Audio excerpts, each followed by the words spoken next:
भगवान कन्हैया धीरे धीरे जब पहुंचे हैं काली दह में अंदर, और काली दह में अंदर जब कन्हैया पहुंचे, महाराज क्या देखा? कालिया नाग सो रहा, दोनों नागिनियां जाग रही है। दूसरी नागिनी बोली, बहना देखिए तो काऊ को बेटा कितना सुंदर है, या काली दह में गिर पड़ो दीदी, जैसे कह दे वापस लौट जाए।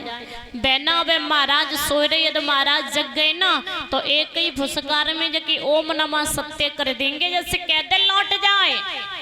हा? जैसे ही ये बात कही कि जैसे कह दे लौट जाए। अब नागिनी बोली, लाला हम तो से कह रहे बेटा तू लौट जा, और ये तो बेटा तू ना लौटो ना, तो बेटा मेरी एक बात सुन कि क्या मेरे महाराज तुझे छोड़ेंगे नहीं? नागिनी से कन्हैया बोले, नागिनी हमारी गेंद आई है वो दे दो।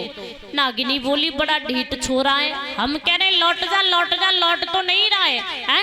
ये और कह रहा है कि गेंद आई है गेंद दे दो। पहले तो गेंद ऊपर से फेंकी मेरे महाराज की पीठ में लगी, अभी यहाँ तक तू गेंद लेने के लिए आई गया।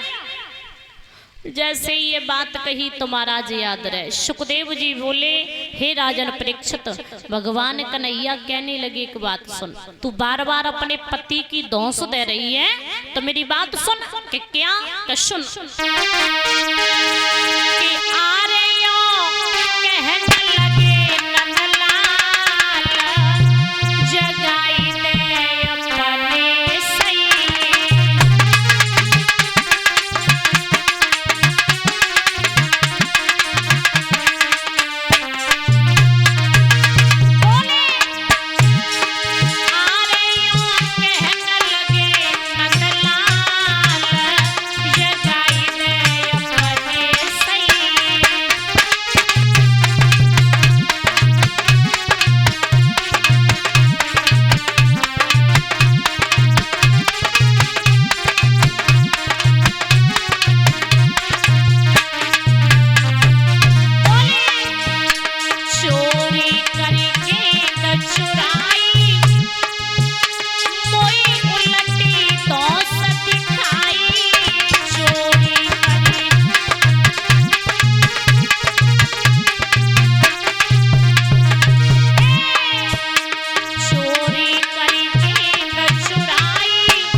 भगवान कन्हैया ने जब महाराज इस प्रकार से कहा, और जैसे ही महाराज भगवान कन्हैया ने इस प्रकार से जब कहा, तो महाराज याद रहे सुखदेव जी बोले, हे राजन परीक्षित, आगे बढ़ के भगवान कन्हैया ने वह कालिया नाग की पूंछ पर अपना पैर रख दिया। कालिया नाग फन फन करके उठा, भगवान कन्हैया के सारे वदन से लिपट गया, और कन्हैया के वदन से जब लिपटा है कालिया नाग, भगवान ने अपना शरीर इतना गर्म किया, इतना गर्म किया कि कालिया नाग चट चट करके छुटने लगा। नागिनी बोली दूसरी नागिनी से, काहे बहना, हाँ जो किन की हड्डियां चटक रही, या छोरा की या लाला की या फिर अपने महाराज की?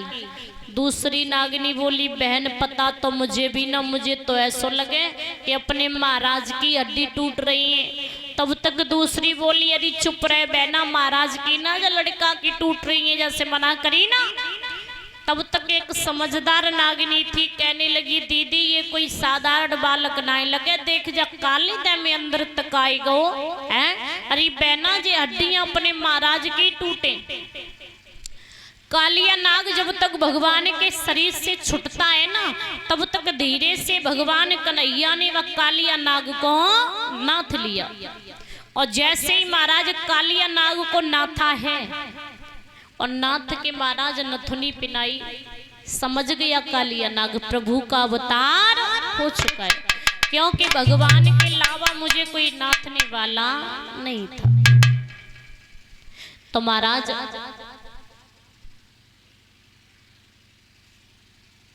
कालिया नाग भगवान के पैरों पर गिर पड़ा, कहने लगा प्रभु बताइए मेरे लिए क्या काम है। भगवान ने कहा पहली बात हमारी गेंद दो। गेंद दी है, 2 छपरिया कमल के पुष्प लेकर के आओ। महाराज कालिया नाग 2 छपरिया कमल के पुष्प भी लेकर के आया। उसके बाद कहा है कि अब ऐसा करो, आप हमें, हम तुम्हारे फन पर खड़े होते और आप हमें ऊपर छोड़ करके आओ। कन्हैया फन पर खड़े हो गए कालिया नाग के और महाराज नाचते